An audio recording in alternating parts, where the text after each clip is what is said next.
Good morning student. आज हम BA part second year की जो नेशनल इनकम टॉपिक है इसको आगे बढ़ाते हुए आगे हम methods of estimate of national income यानी राष्ट्रीय आय ज्ञात करने की विधियों के बारे में पढ़ेंगे। और मैं आपको बताऊंगा कि राष्ट्रीय आय की किस प्रकार से गणना की जाती है, किस प्रकार से राष्ट्रीय आय के मेथड्स क्या है। ठीक है, इसके बारे में पढ़ेंगे और ये मेथड्स आपको पता होना चाहिए कि कौन कौन से मेथड्स हैं जिनके माध्यम से हम इसको कैलकुलेट कर सकते हैं। चलो देखते हैं कि इसके मेथड्स कौन कौन से हैं।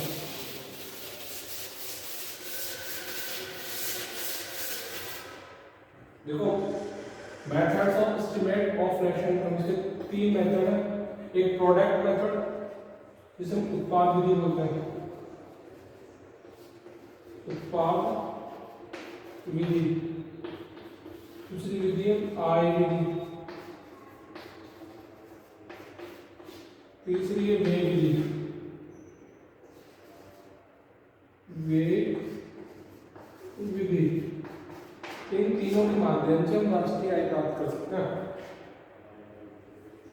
उत्पादन विधि के द्वारा जीएनपी कैलकुलेट करते हैं।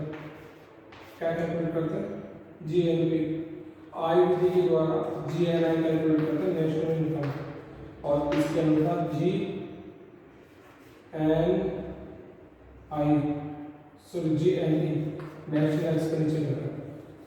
इन विधियों में हम ये तीनों चीजें प्राप्त करते हैं। अगर हम उत्पाद विधि से नेशनल कैलकुलेट करते हैं तो हमारे पास जीएनपी आता है, आय विधि से कैलकुलेट करते हैं तो जीएनआई आता है, और व्यय विधि से करते हैं तो जीएनई आता है। और फाइनली तौर पर मैं कहूँ तो हमारा एक कॉन्सेप्ट है, या इकोनॉमिक्स के विद्यार्थी या ये जानते भी होंगे कि GNP equal to GNI equal to GNE, ये तीनों बराबर होते हैं। तीनों बराबर होते हैं। जीएनपी को तो आप सब लोग जानते ही हैं कि जीएनपी सकल राष्ट्रीय व्यय, सकल राष्ट्रीय आय और सकल राष्ट्रीय उत्पाद, सकल राष्ट्रीय उत्पाद। ये इनके नाम है जो आपको ढंग से पता होना चाहिए कि कौन से नाम क्या है क्या नहीं है, कि जीएनपी जीएनआई। और इनको हम कैलकुलेट इस प्रकार से कर सकते हैं। और आज आपको निकालना सीखेंगे कि इन विधि से, ये निकालने से पहले, इस विधि का उपयोग करने से पहले ये किन पे निकालते हैं वो देखते हैं। इनका आधार क्या है? गणना करने का दो आधार है। कितना आधार है? दो आधार है। कितने आधार है? दो आधार है। एक तो है मार्केट प्राइस,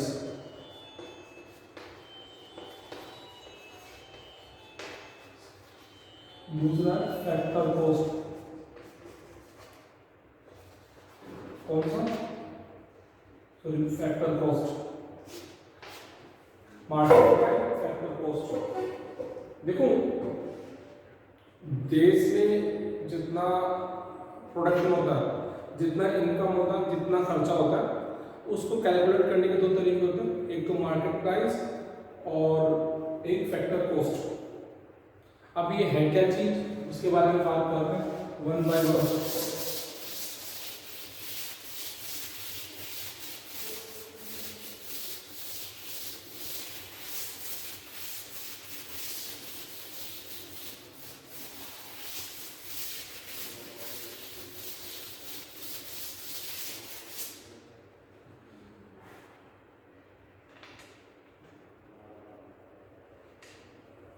देखो, इनका आधार मार्केट प्राइस।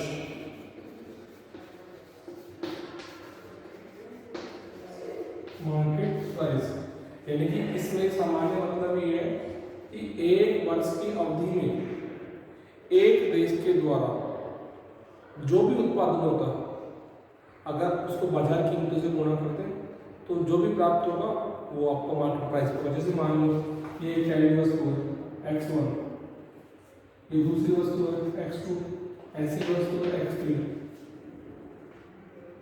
अगर इसको मार्केट कीमत, बाजार कीमत P1, P2 और P3 से गुणा कर दें और जोड़ दें तो आपका जो उत्पादन होगा वो बाजार कीमत पर होगा।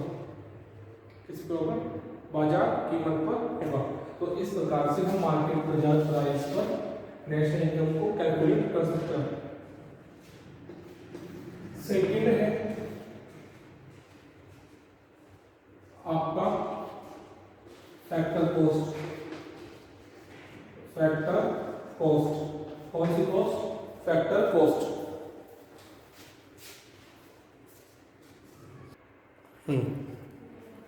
फैक्टर कॉस्ट में ये होता है कि एक वर्ष की अवधि में एक देश के कितने भी उत्पादन के संसाधन हैं, उन संसाधनों को साल भर में कितना मेहनताना मिलता है, अगर उनको जोड़ दिया जाए तो हमारे पास जो भी प्राप्त होगी वो इनकम होगी। जैसे एक सिंपल शब्दों में कह रहा हूँ कि लोगों को सैलरी मिलती है, सैलरी मिलती है, साधन मिलती है, जो काम करता है लेबर को मिलती है, लेबर को वेजेस मिलता है, जो बिजनेस में है उसको प्रॉफिट मिलता है, और जो व्यापारी है उनको प्रॉफिट मिलता है, और जो मैनेजमेंट देखता है उनको बड़ा सैलरी मिलता है। आपके पास प्रॉपर्टी है तो आपको रेंट मिलेगा, लगान मिलेगा या इंटरेस्ट मिलेगा, कैपिटल है तो आपको इंटरेस्ट मिलेगा। इन सबको अगर जोड़ दें तो फैक्टर कॉस्ट पे आपके पास इनकम आ जाएगी। यानी कि कुल मिला के ये कि फैक्टर कॉस्ट में क्या करते हैं, एक वर्ष की अवधि में, वर्ष की अवधि में उत्पादन में शामिल सभी साधनों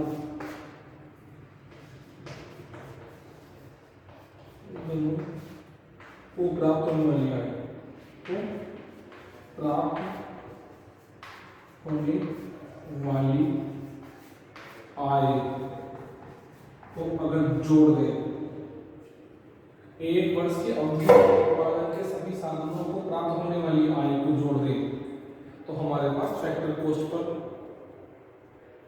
इनकम प्राप्त हो जाएगी। क्या? इनकम प्राप्त हो जाएगी। और यही सही अर्थों में नेशनल इनकम होती है, यही सही अर्थों में नेशनल इनकम होती है ना। याद रखना कि फैक्टर कॉस्ट को कैसे निकालते हैं, एक वर्ष की अवधि में उत्पादन साधनों को जो मिल रहा है उसको टोटल करते हैं तो निकल जाती है। ठीक है, अब मेथड्स का यूज करते हैं और निकालने का प्रयास करते हैं कि ये किस प्रकार से निकलना है, ये किस प्रकार से नहीं। इसको कैलकुलेट करने का प्रयास करते हैं। क्या कहते हैं? कैलकुलेट करने का प्रयास करते हैं।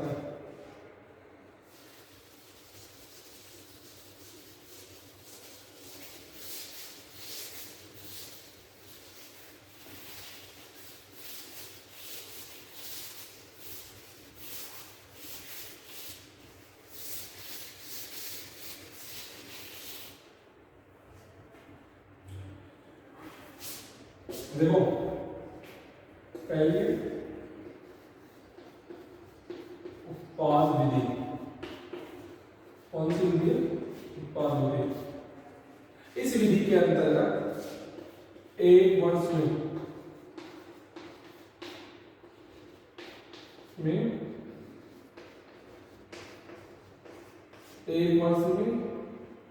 उत्पादन होने वाले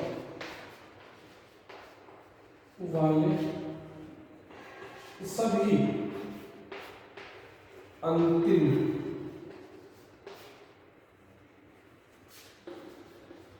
वस्तुएं और सेवाओं को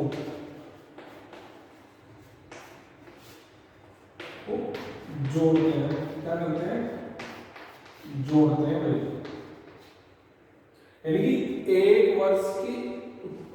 वर्ष में जो भी उत्पादन होता है उसका टोटल होता है ये, उसको क्या करते हैं, जोड़ते हैं, और अगर मार्केट प्राइस पे जोड़ के मार्केट प्राइस से गुणा करते हैं बाजार कीमत पे वो प्राप्त हो जाता है। जैसे मान लो इसमें सबसे पहले जीडीपी प्राप्त करते हैं। क्या प्राप्त करते हैं? जीडीपी। वो कैसे प्राप्त करते हैं? जैसे ये आपकी पहली वस्तु है, ये दूसरी वस्तु है, ये तीसरी वस्तु है, और ये एक्स वस्तु है। कौन सी वस्तु है? एक्स वस्तु है, एक्स एन वस्तु है। अगर मैं इनको जोड़ दूं तो मेरे पास जीडीपी मिल जाएगा। क्या मिल जाएगा? जीडीपी। जोड़ते ही क्या हो जाएगा? जीडीपी। जीडीपी क्या कहता है कि एक वर्ष की अवधि में होने वाले उत्पादन, एक वर्ष में उत्पादन होने वाले सभी अंतिम वस्तुओं और सेवाओं को जोड़ देता है, यानी उनका जो वैल्यू है उसको जोड़ देता है। अगर उसको बाजार कीमत पे लेके आना है तो उसके मूल्य से गुणा कर दो, उनके मूल्य से गुणा कर दिया तो आपके पास में ये आ जाएगा। यहां पर x1 पहली वस्तु है, वस्तु P1 पहली वस्तु की कीमत,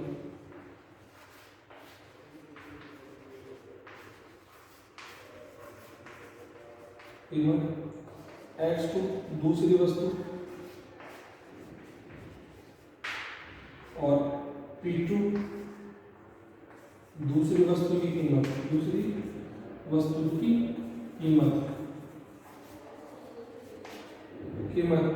इसी प्रकार से P3 तीसरी वस्तु की कीमत और तीसरी वस्तु की मात्रा। इस प्रकार से इस मेथड के अनुसार एक वर्ष की अवधि में जितना भी उत्पादन होता है उसको हम क्या करते हैं?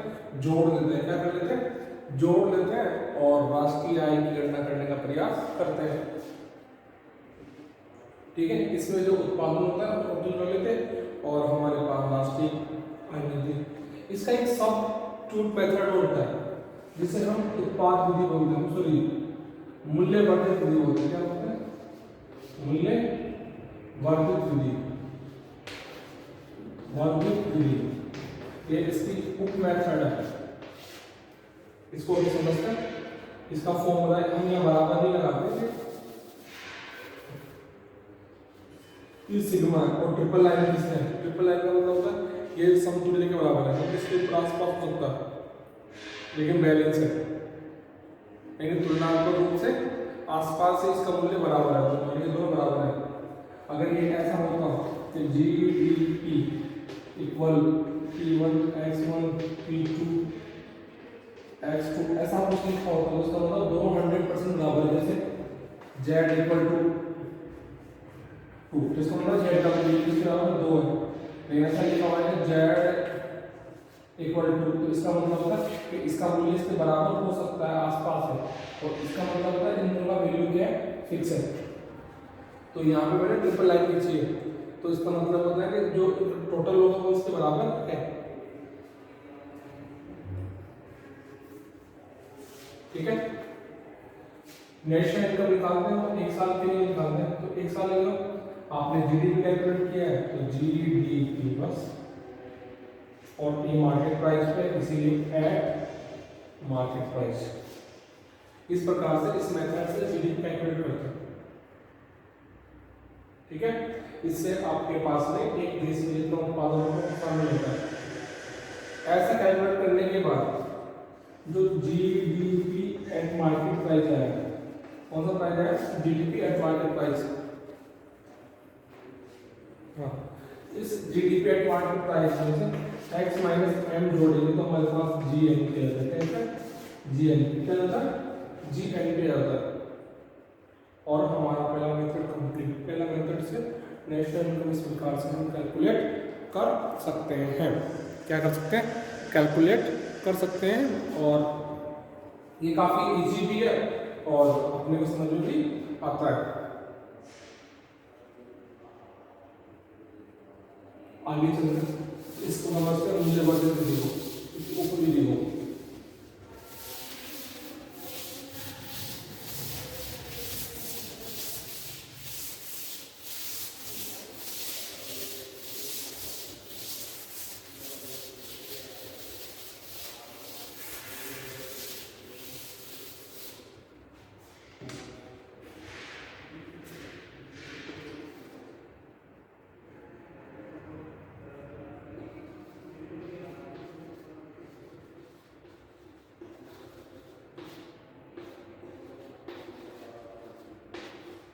विधि, इसे जीवीए बोलते हैं, gross value added method, gross value method. इस मेथड में प्राथमिक वस्तुओं का मूल्य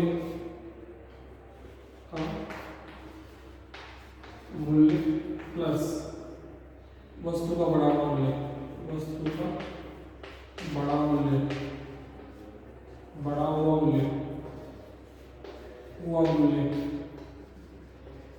को जोड़कर हम मूल्य, बड़ा मूल्य प्राप्त करते हैं। क्या प्राप्त करते हैं? जीवीए प्राप्त करते हैं। और जितने भी जीवी है, एक जीवीए, 2 जीवीए, 3, इनको जोड़कर आप जीवीए मेथड पर आप जीएनपी कैलकुलेट कर सकते हो। सॉरी,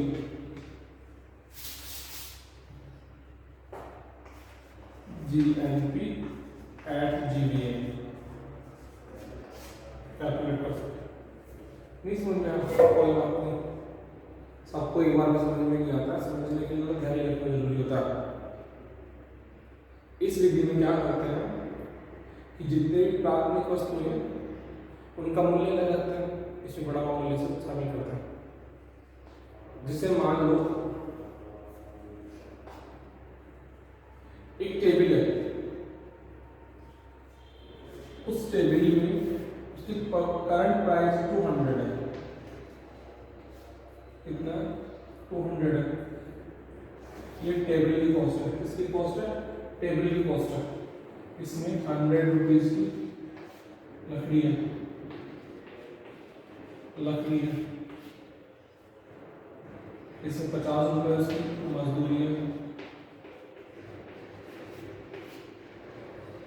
और 20 रुपए का इसमें अन्य सामान है।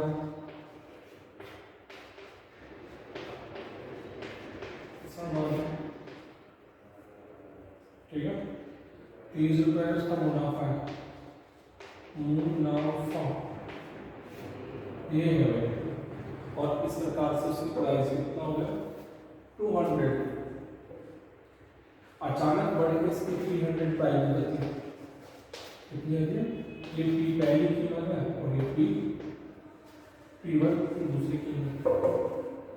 ये पहली कीमत है, इसकी सेकंड प्राइस। कौन सी प्राइस है? सेकंड प्राइस है।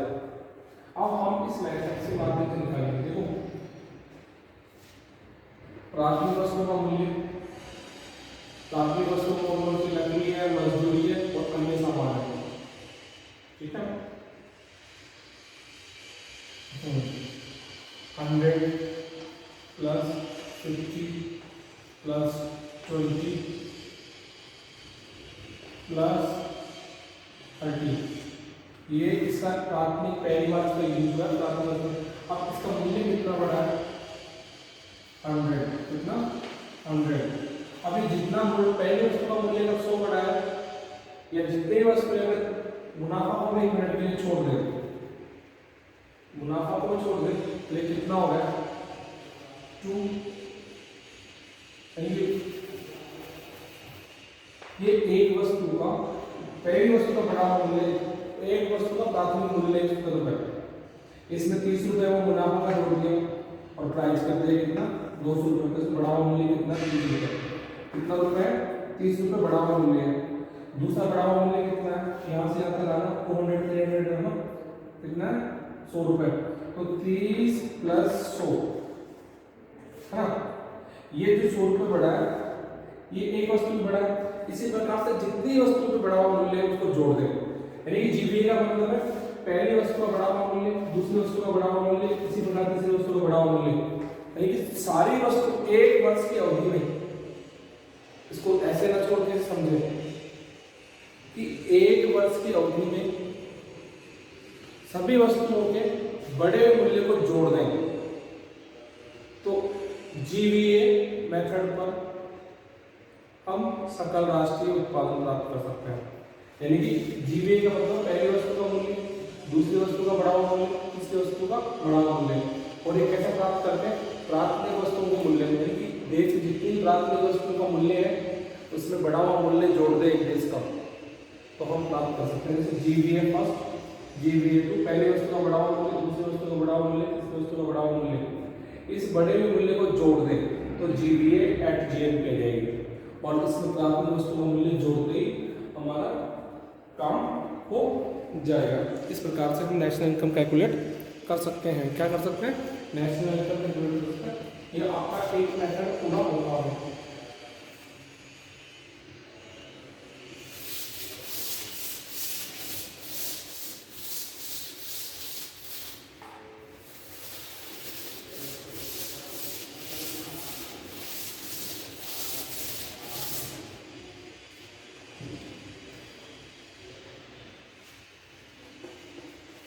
दूसरा मेथड अपना है आई मेथड, आई विधि। इस विधि के अंतर्गत एक वर्ष की अवधि में सभी साधनों को अर्जित होने वाली आय को जोड़ा जाता है। इस विधि में एक वर्ष के अंतर्गत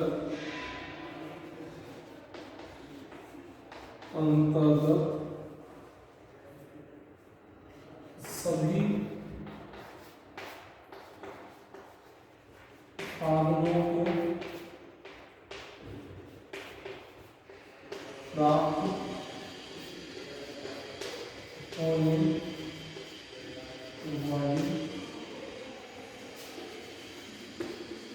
आय को जोड़ा जाता है। देखो, इसके माध्यम से हम GNI निकालते हैं, ग्रॉस नेशनल इनकम, सकल राष्ट्रीय आय, सकल राष्ट्रीय आय कैलकुलेट करते हैं। यानी कि एक वर्ष की अवधि में जो साधन है उनको प्राप्त होने वाली आय। अब देखो, साधन की बात करते हैं तो अपने पास साधन है श्रम, दूसरा है पूंजी, ये उत्पादन साधन है, और साहस, भूमि, कौन सा भूमि, और पांचवा प्रबंध।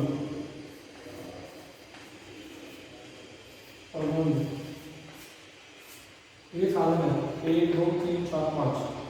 इनको साल भर में जो मिलता है उसको जोड़ दे तो हमारे सकल राष्ट्रीय आय, वर्धित आय के माध्यम से नेशनल इनकम पता चल जाएगी। जैसे श्रम को मिलता है मजदूरी, क्या मिलता है? क्या मिलती है? मजदूरी। श्रम को मिलती है मजदूरी। पूंजी को मिलता है लाभ, साहस को मिलता है लाभ, पूंजी को मिलता है लाभ या ब्याज।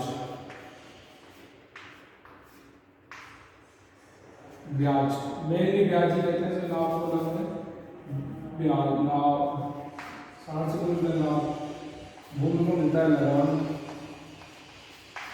और प्रबंध को मिलता है वेतन। क्या? वेतन। इन सबको जोड़ दें, इनका ऐड कर दें, क्या करते हैं? ऐड कर दें तो हमारे पास नेशनल इनकम हो जाएगी, सकल राष्ट्रीय हो जाएगी। यानी कि एक वर्ष की अवधि में एक देश के सभी साधनों को मिलने वाली आय को जोड़ दें तो हम राष्ट्रीय आय प्राप्त कर सकते हैं। जैसे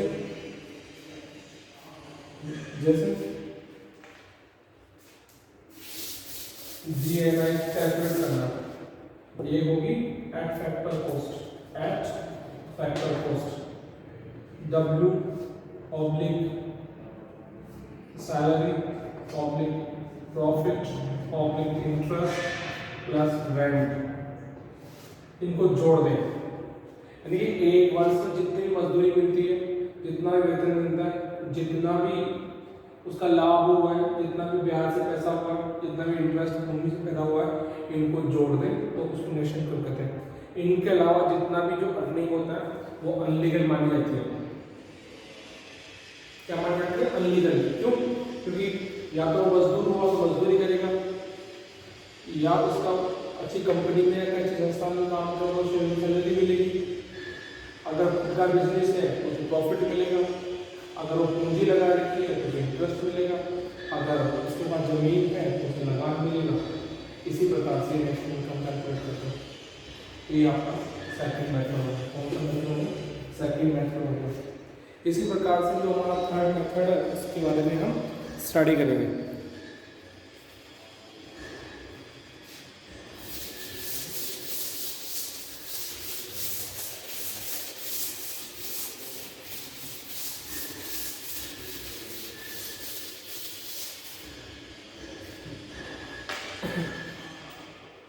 तीसरा वे विधि। कौन सी विधि? वे विधि। इस विधि के माध्यम से एक वर्ष की अवधि में जितना भी एक्सपेंडिचर होता है उसका टोटल किया जाता है, उसका टोटल किया जाता है और हम इससे GNP प्राप्त करते हैं, ग्रॉस नेशनल एक्सपेंडिचर, सकल वार्षिक व्यय, ये कैलकुलेट करते हैं। इस मेथड में बताया जाता है एक वर्ष की अवधि में एक देश के द्वारा किए जाने वाला समस्त खर्चा। देखो खर्चा होता कहाँ पर है? कंजम्पशन पे। कंजम्पशन कौन सा होता है? कृषि, सरकारी खर्च करती है। दूसरा हमारा इन्वेस्टमेंट,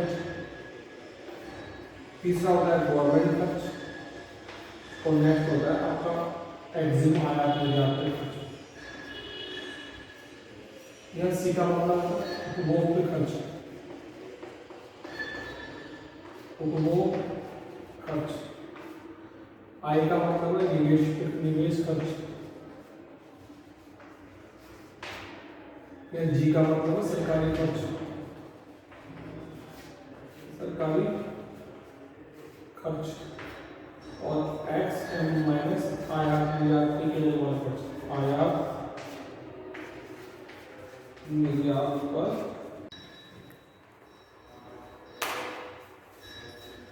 गुड मॉर्निंग स्टूडेंट, आज हम BA पार्ट सेकेंड ईयर की जो नेशनल इनकम टॉपिक है इसको आगे बढ़ाते हुए हम methods of estimate of national income यानी राष्ट्रीय आय ज्ञात करने की विधियों के बारे में पढ़ेंगे। और मैं आपको बताऊंगा कि राष्ट्रीय आय की किस प्रकार से गणना की जाती है, किस प्रकार से राष्ट्रीय आय के मेथड्स क्या हैं, ठीक है, इसके बारे में पढ़ेंगे। और ये मेथड्स आपको पता होना चाहिए कि कौन कौन से मेथड्स हैं जिनके माध्यम से हम इसको कैलकुलेट कर सकते हैं। चलो देखते हैं कि नेक्स्ट इसके मेथड्स कौन कौन से हैं।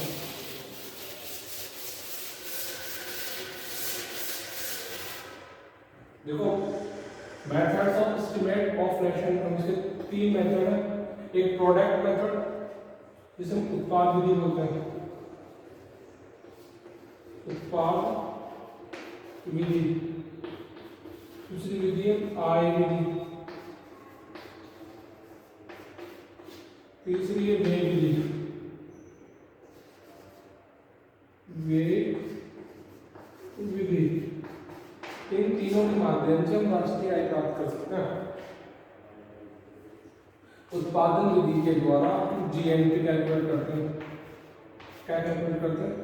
GNP। आय विधि के द्वारा GNI कैलकुलेट करते हैं, नेशनल इनकम। और इसके अनुसार GNE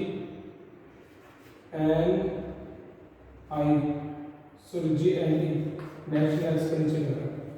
इन विधियों में हम ये तीनों चीजें प्राप्त करते हैं।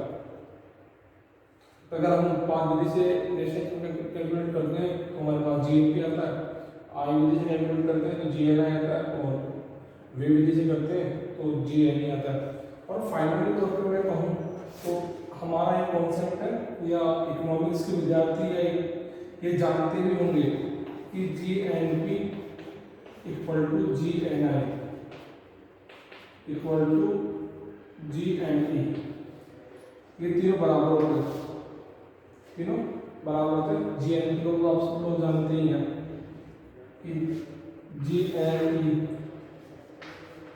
सकल राष्ट्रीय व्यय, सकल राष्ट्रीय आय और सकल राष्ट्रीय उत्पाद, सकल राष्ट्रीय उत्पाद, ये इनके नाम है जो आपको ढंग से पता होना चाहिए कि कौन से नाम क्या है क्या नहीं है, कि G N P G N आई, और इनको हम कैलकुलेट इस प्रकार से कर सकते हैं। और आज आपको निकालना सीखेंगे कि इन विधि से, ये निकालने से पहले, इस विधि का उपयोग करने से पहले ये किन पे निकालते हैं वो देखते हैं। इनका आधार क्या है, गणना करने का दो आधार है। कितना आधार है? दो आधार है। कितने आधार है? दो आधार है। एक तो है market price,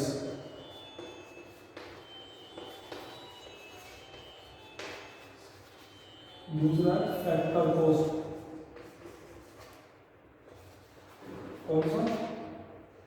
sorry, factor cost, market price, factor cost. देखो, देश में जितना प्रोडक्शन होता है, जितना इनकम होता है, जितना खर्चा होता है, उसको कैलकुलेट करने के दो तरीके होते हैं, एक तो मार्केट प्राइस और एक फैक्टर कॉस्ट। अब ये है क्या चीज, उसके बारे में बात करते हैं one by one.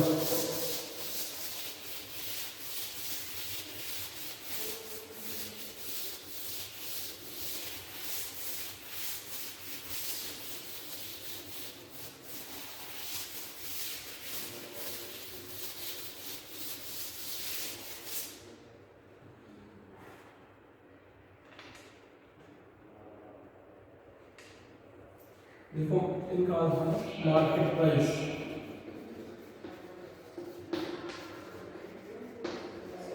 Market price, यानी कि इसमें सामान्य मतलब ये है कि एक वर्ष की अवधि में एक देश के द्वारा जो भी उत्पादन होता है, अगर उसको बाजार कीमतों से गुणा करते हैं तो जो भी प्राप्त होगा वो आपका मार्केट प्राइस होगा। जैसे मान लो ये एक पहली वस्तु है x1, ये दूसरी वस्तु है x2, ऐसी वस्तु है x3।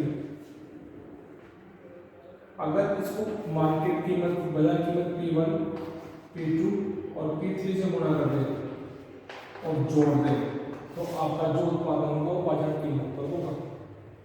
किस पे होगा? बाजार कीमत पर होगा। तो इस प्रकार से हम मार्केट बाजार प्राइस पर नेशनल इनकम को कैलकुलेट कर सकते हैं।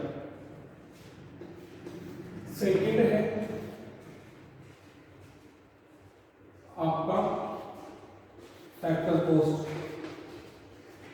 फैक्टर कॉस्ट, कौन सी कॉस्ट? Factor cost.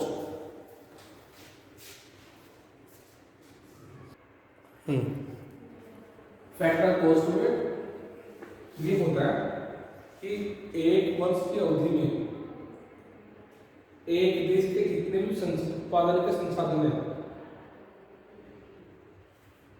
उन संसाधनों को साल भर में कितना मेहनताना मिलता है, अगर उनको जोड़ दिया जाए तो हमारे पास जो भी प्राप्त होगी वो इनकम होगी। जैसे एक सिंपल शब्दों में कह रहा हूँ कि लोगों को सैलरी मिलती है, सैलरी मिलती है, साधन मिलती है, जो काम करता है लेबर को मिलती है, लेबर को वेजेस मिलता है, जो बिजनेस में है उसको प्रॉफिट मिलता है, और जो व्यापारी है उनको प्रॉफिट मिलता है, और जो मैनेजमेंट देखता है उनको बड़ा सैलरी मिलता है।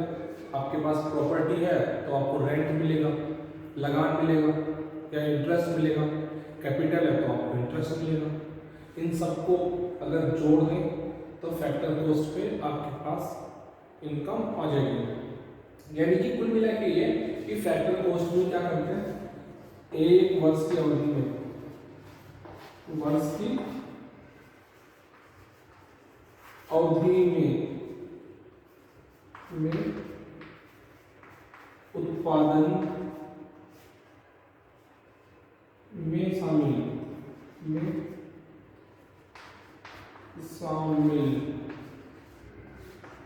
सभी साधनों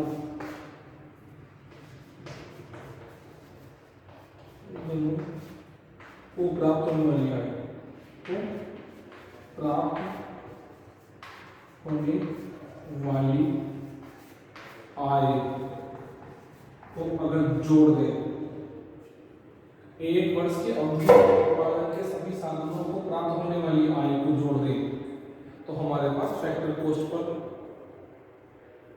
इनकम प्राप्त हो जाएगी। क्या? इनकम प्राप्त हो जाएगी। और यही सही अर्थों में नेशनल इनकम होती है, यही सही अर्थों में नेशनल इनकम होती है ना। याद रखना कि फैक्टर कॉस्ट पर कैसे निकालते हैं, एक वर्ष की अवधि में उत्पादन साधनों जो मिल रहा है उसको टोटल करते हैं तो निकल जाती है। ठीक है, अब मेथड्स का यूज करते हैं और निकालने का प्रयास करते हैं कि ये किस प्रकार से निकलना है, ये किस प्रकार से नहीं। इसको कैलकुलेट करने का प्रयास करते हैं। क्या कहते हैं? कैलकुलेट करने का प्रयास करते हैं।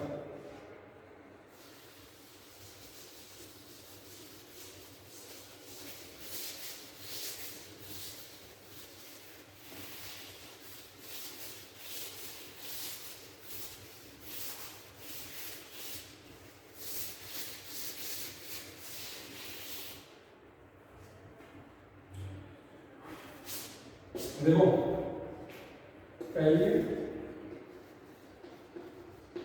उत्पाद विधि, कौन सी विधि? उत्पाद विधि। इस विधि के अंतर्गत एक वर्ष में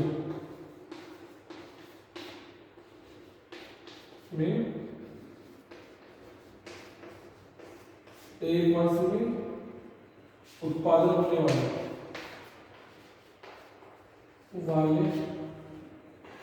सभी अंतिम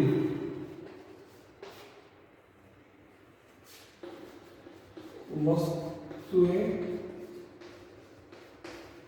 और सेवाओं को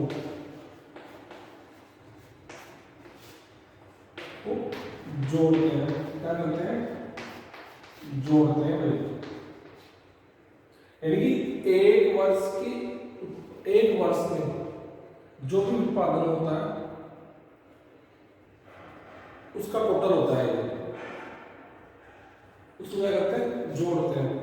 और अगर मार्केट प्राइस पे जोड़ के मार्केट प्राइस से गुणा करते हैं बाजार कीमत पे वो प्राप्त हो जाता है। जैसे मान लो इसमें सबसे पहले जीडीपी प्राप्त करते हैं। क्या प्राप्त करते हैं? जीडीपी। वो कैसे प्राप्त करते हैं? जैसे ये आपकी पहली वस्तु है, ये दूसरी वस्तु है, ये तीसरी वस्तु है और ये एक्स वस्तु है। कौन सी वस्तु है? एक्स वस्तु है, एक्स एन वस्तु है। अगर मैं इनको जोड़ दूं तो मेरे पास जीडीपी मिल जाएगा। क्या मिल जाएगा? जीडीपी। जोड़ते क्या हो जाएगा? जीडीपी। जीडीपी क्या कहता है कि एक वर्ष की अवधि में होने वाले उत्पादन, एक वर्ष में उत्पादन होने वाले सभी अंतिम वस्तुओं और सेवाओं को जोड़ देता है, उनका जो वैल्यू उसको जोड़ देते हैं। अगर उसको बाजार कीमत पे लेके आना है तो उसके मूल्य से गुणा करते हैं, उनके मूल्य से गुणा कर दिया तो आपके पास में ये आ जाएगा। यहां पर x1 पहली वस्तु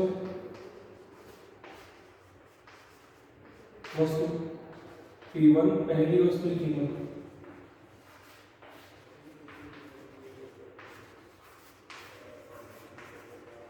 P1 x2 दूसरी वस्तु और P2 दूसरी वस्तु की कीमत, दूसरी वस्तु की कीमत। इसी प्रकार से P3 तीसरी वस्तु की कीमत और तीसरी वस्तु की मात्रा। इस प्रकार से इस मेथड के अनुसार एक वर्ष की अवधि में जितना भी उत्पादन होता है उसको हम क्या करते हैं? जोड़ देते हैं। क्या कर लेते हैं? जोड़ लेते हैं और राष्ट्रीय आय की गणना करने का प्रयास करते हैं। ठीक है, इसमें जो उत्पादन होता है वो टोटल कर लेते हैं और हमारे पास राष्ट्रीय आय मिलती है। इसका एक सब्स्टिट्यूट मेथड होता है जिसे हम उत्पाद विधि बोलते हैं, सॉरी मूल्यवर्धित विधि बोलते हैं। क्या बोलते हैं? मूल्य वर्धित विधि, वर्धित विधि, ये इसकी उप मेथड है। इसको भी समझते हैं। इसका फॉर्मूला हम यहाँ बराबर नहीं लगाते ई सिग्मा और ट्रिपल लाइन किसने, ट्रिपल लाइन का मतलब होता है ये समतुल्य के बराबर है, मतलब इसके ऊपर आसपास होता है लेकिन बैलेंस है, यानी तुलनात्मक रूप से आसपास से इसका मूल्य बराबर है, तो ये दोनों बराबर है। अगर ये ऐसा होता कि GDP equal P1 X1 P2 X2 ऐसा कुछ लिखा होता है, उसका मतलब दोनों 100% बराबर है। जैसे Z इक्वल टू 2, जिसका मतलब Z का मूल्य किसके बराबर है? 2 है। लेकिन ऐसा लिखा हुआ है Z इक्वल टू, तो इसका मतलब है कि इसका मूल्य इसके बराबर हो सकता है, आसपास है, और इसका मतलब है इन दोनों का वैल्यू क्या है? फिक्स है। तो यहाँ पे मैंने ट्रिपल लाइन खींची है, तो इसका मतलब होता है कि जो टोटल होगा वो इसके बराबर है। ठीक है, नेशनल इनकम निकालते हैं, एक साल के लिए निकालते हैं। तो एक साल अगर आपने जीडीपी कैलकुलेट किया है तो जीडीपी बस और ये मार्केट प्राइस पे, इसीलिए एट मार्केट प्राइस। इस प्रकार से इस मेथड से जीडीपी कैलकुलेट करते हैं। ठीक है, इससे आपके पास में एक देश में जितना उत्पादन होगा शामिल होता है। ऐसा कैलकुलेट करने के बाद जो जीडीपी एट मार्केट प्राइस आएगा, कौन सा प्राइस है? GDP at market price. हाँ, इस जीडीपी एट मार्केट प्राइस में से x माइनस m जोड़ेंगे तो हमारे पास GNP आ जाता है। GNP क्या आता है? GNP आता है। और हमारा पहला मेथड कंप्लीट। पहला मेथड से नेशनल इनकम इस प्रकार से हम कैलकुलेट कर सकते हैं। क्या कर सकते हैं? कैलकुलेट कर सकते हैं, और ये काफी इजी भी है और अपने को समझ में भी आता है। आगे चलते इसको नमस्ते मूल्यवर्धित विधि को, इसकी उप विधि को।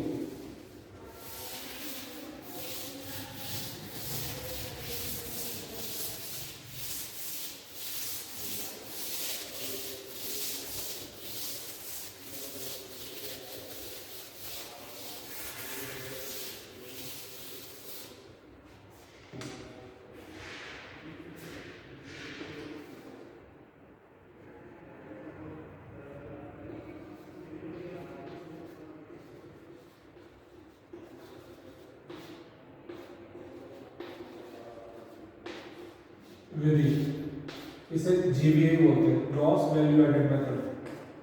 ग्रॉस वैल्यू मेथड, इस मेथड में प्राथमिक वस्तुओं का मूल्य, मूल्य प्लस वस्तु का बड़ा मूल्य, वस्तु का बड़ा मूल्य, बड़ा हुआ मूल्य को जोड़कर हम मूल्य, बड़ा मूल्य प्राप्त करते हैं। क्या प्राप्त करते हैं? GVA प्राप्त करते हैं। और जितने भी GV है, VA 1, GVA 2, GVA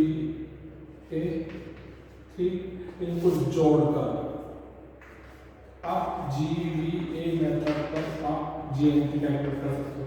सॉरी,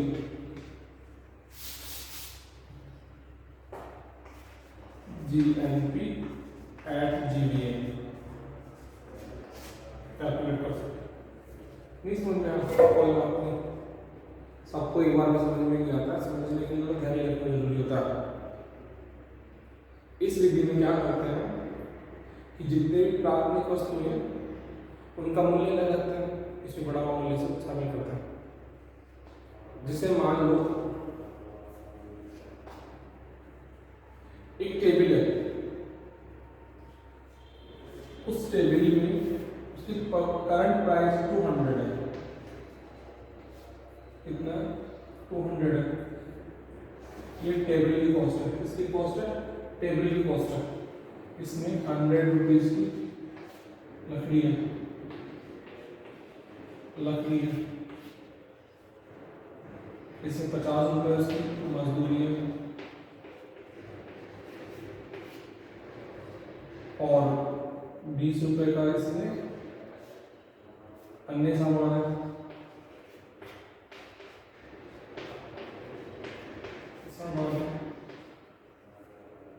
ठीक है, 30 रुपये इसका मुनाफा है। मुनाफा ये है भाई। और इस प्रकार से उसकी प्राइस कितना हो गया? 200। अचानक बढ़ के इसकी 300 प्राइस बची। कितनी है? ये पी पहली कीमत है और ये P1 दूसरी कीमत। ये पहली कीमत है, इसकी सेकंड प्राइस। कौन सी प्राइस है? सेकंड प्राइस है। अब हम इस मेथड से माध्यम से निकालेंगे। देखो, प्राथमिक वस्तु का मूल्य, प्राथमिक वस्तु का मूल्य लकड़ी है, मजदूरी है और अन्य सामान है। ठीक है, 100 प्लस 50 प्लस 20 प्लस 30, ये इसका प्राथमिक पहली बार इसका यूज हुआ प्राथमिक। अब इसका मूल्य कितना बड़ा है? 100। कितना? 100। अभी जितना मूल्य पहले उसका मूल्य 100 बड़ा है, या जितने वस्तु अगर मुनाफा को 1 मिनट के लिए छोड़ दे, मुनाफा को छोड़ दे तो ये कितना हो गया? 2। ये एक वस्तु का, पहली वस्तु का बड़ा मूल्य, एक वस्तु का प्राथमिक मूल्य 70 रुपये। इसमें 30 रुपये वो मुनाफा का जोड़ दिया और प्राइस कर दिया कितना? 200 रुपये। तो बड़ा मूल्य कितना? 30 रुपये। कितना रुपये? 30 रुपये बड़ा मूल्य है। दूसरा बड़ा मूल्य कितना है? यहाँ से यहाँ तक आना 200 300 है ना, कितना है? 100 रुपये। तो 30 प्लस 100, हाँ, ये जो 100 रुपये बड़ा है, ये एक वस्तु में बड़ा है। इसी प्रकार से जितनी वस्तु में बड़ा हुआ मूल्य है उसको जोड़ देंगे। यानी कि जीवी का मतलब है पहली वस्तु का बड़ा हुआ मूल्य, दूसरी वस्तु का बड़ा हुआ मूल्य, इसी प्रकार तीसरी वस्तु का बड़ा हुआ मूल्य। यानी कि सारी वस्तु एक वर्ष की अवधि में, इसको ऐसे ना छोड़ के समझे कि एक वर्ष की अवधि में सभी वस्तुओं के बड़े मूल्य को जोड़ देंगे। तो जीवीए मेथड पर हम सकल राष्ट्रीय उत्पादन प्राप्त कर सकते हैं। यानी कि जीवीए का मतलब पहली वस्तु का मूल्य, दूसरी वस्तु का बड़ा हुआ मूल्य, तीसरी वस्तु का बड़ा हुआ मूल्य। और ये कैसे प्राप्त करते हैं?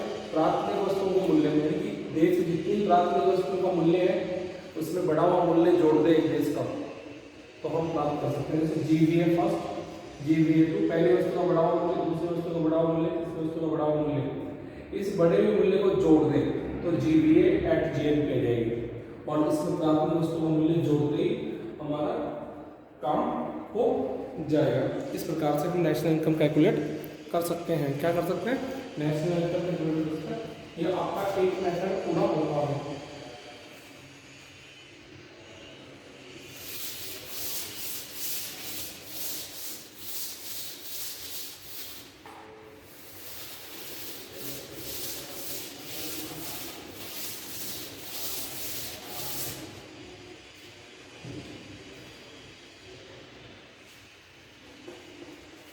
दूसरा मेथड अपना है आई मेथड, आई विधि। इस विधि के अंतर्गत एक वर्ष की अवधि में सभी साधनों को अर्जित होने वाली आय को जोड़ा जाता है। इस विधि में एक वर्ष के अंतर्गत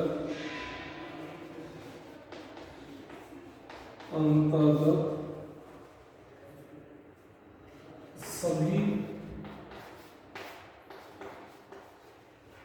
साधनों को प्राप्त होने वाली आय को जोड़ा जाता है। देखो इसके माध्यम से हम GNI निकालें, ग्रॉस नेशनल इनकम, सकल राष्ट्रीय आय, सकल राष्ट्रीय आय कैलकुलेट करते हैं। यानी कि एक वर्ष की अवधि में जो साधन है उनको प्राप्त होने वाली आय। अब देखो साधन की बात करते हैं तो अपने पास साधन है पहले श्रम, दूसरा है पूंजी, ये उत्पादन साधन है, थर्ड साहस, चौथा भूमि, कौन सा भूमि, और पांचवा प्रबंध।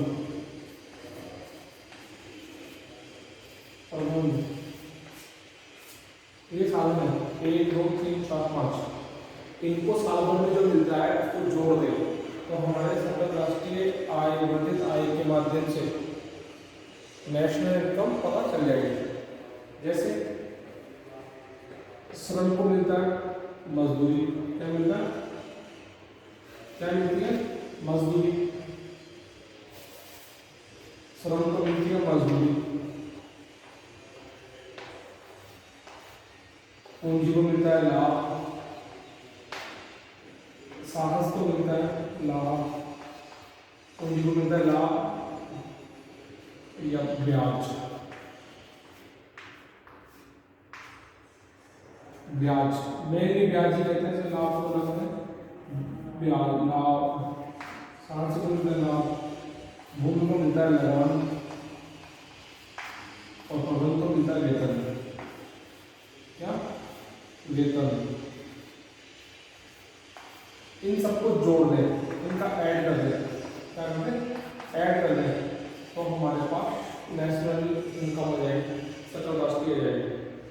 यानी कि एक वर्ष की अवधि में एक देश के सभी साधनों को मिलने वाली आय को जोड़ दें तो हम राष्ट्रीय आय प्राप्त कर सकते हैं। जैसे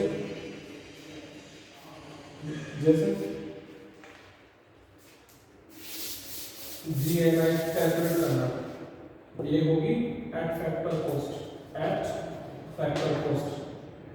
W oblique salary oblique profit oblique interest plus rent, इनको जोड़ दें। यानी कि एक वर्ष में जितनी मजदूरी मिलती है, जितना भी वेतन मिलता है, जितना भी उसका लाभ हुआ है, जितना भी ब्याज से पैसा हुआ है, जितना भी इंटरेस्ट भूमि से पैदा हुआ है, इनको जोड़ दें तो उसको नेशनल इनकम कहते हैं। इनके अलावा जितना भी जो अर्निंग होता है वो अनलीगल मानी जाती है। क्या मानी जाती है? अनलीगल। क्यों? क्योंकि या तो मजदूर हुआ तो मजदूरी करेगा, या उसका अच्छी कंपनी में या अच्छी संस्था में काम करेगा तो सैलरी मिलेगी, अगर खुद का बिजनेस है तो उसको प्रॉफिट मिलेगा, अगर वो पूंजी लगा रखी है तो इंटरेस्ट मिलेगा, अगर उसके पास जमीन है तो उसे लगान मिलेगा। इसी प्रकार से नेशनल इनकम कैलकुलेट करते हैं। ये आपका सेकंड मेथड है। कौन सा मेथड है? सेकंड मेथड होगा। इसी प्रकार से जो हमारा थर्ड मेथड है उसके बारे में हम स्टडी करेंगे।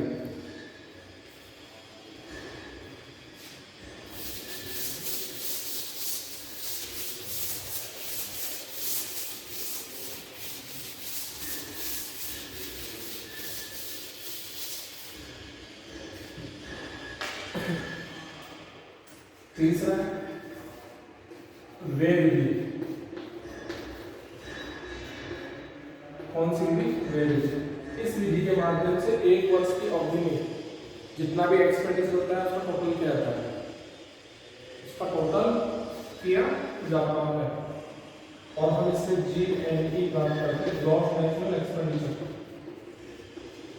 सकल राष्ट्रीय व्यय कैलकुलेट करते हैं। इस मेथड में बताया जाता है एक वर्ष की अवधि में एक देश के द्वारा किया जाने वाला समस्त खर्चा। देखो खर्चा होता कहाँ पर है, कंजम्पशन पे।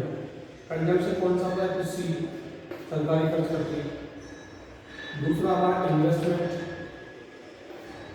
तीसरा होता है गवर्नमेंट खर्च और नेक्स्ट होता है आपका एक्जिम आयात निर्यात पे खर्च। यह सी का मतलब उपभोग पे खर्च, उपभोग खर्च। आई का मतलब है निवेश खर्च। या जी का मतलब है सरकारी खर्च, सरकारी खर्च। और एक्स एम माइनस आयात निर्यात के लिए खर्च, आयात निर्यात पर